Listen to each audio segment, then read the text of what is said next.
Today we are learning to think and act like artists. We are going to add green, blue, and purple washes of watercolor to finish the water lily pond, like in this example. Please don't make your washes too dark, like in this example. A wash of watercolor is generally a lighter color. The water lily pond was inspired by the Impressionist paintings of Claude Monet, like this one and this one. Think about the colors that Claude Monet used to paint the water in the pond. There are three main colors. We are going to use washes of green, blue, and purple watercolor. You can also use turquoise blue, which is the last color at the end of the box. A few rules to remember when using watercolor. Don't get the box of paint dirty. Don't get your hands dirty. Please don't get the table dirty, and no dark, sticky paint. A wash should be light, like a see-through layer of watercolor, like this. If your wash comes out too dark, quick, wash your brush and mix in water to lighten it. Claude Monet painted with patches of color. We're going to do that too. Like this. We have a patch of green, blue, and purple.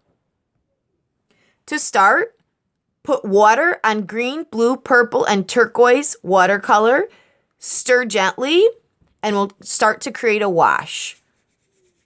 I just made a patch of turquoise blue. It's not too dark. I'm going to dip again and make another patch. And when I want to switch colors, I'll wash out my brush and continue. Let's try some purple. Stir gently. That looks a little dark. Let's mix in some water and spread the paint around to lighten it. Please don't paint it all one color like this. I want you to try using green, blue, purple, and turquoise blue together. Also, please don't take your brush and stir all of your colors together. When they mix, they make a color that's more grayish, like this example. Did you notice that the washes did not cover up the oil pastel lily pads? That is called a watercolor resist. A watercolor resist works because the oil in the oil pastels that we use repels the water in the watercolors. Watercolors is the only paint that will work with this. If you paint tempera paint on top of oil pastel, it will just cover up your oil pastel, like how we just covered up these lily pads. So a watercolor resist is a great technique to use when you don't want to cover up the details you drew with oil pastel. Make sure that you use light washes of green, blue, purple, and turquoise so that it won't come out too dark, like this one.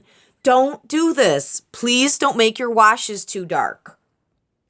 Before you start painting, make sure that you have done big lily pads at the bottom, tiny lily pads at the top, and finished your butterfly wings, and make sure that your butterfly wings have symmetry. Check all of those things before you start painting.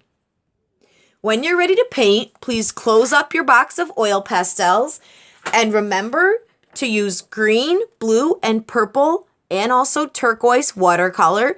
Make washes, make patches of color, and try not to paint on the butterfly. Have fun, kids!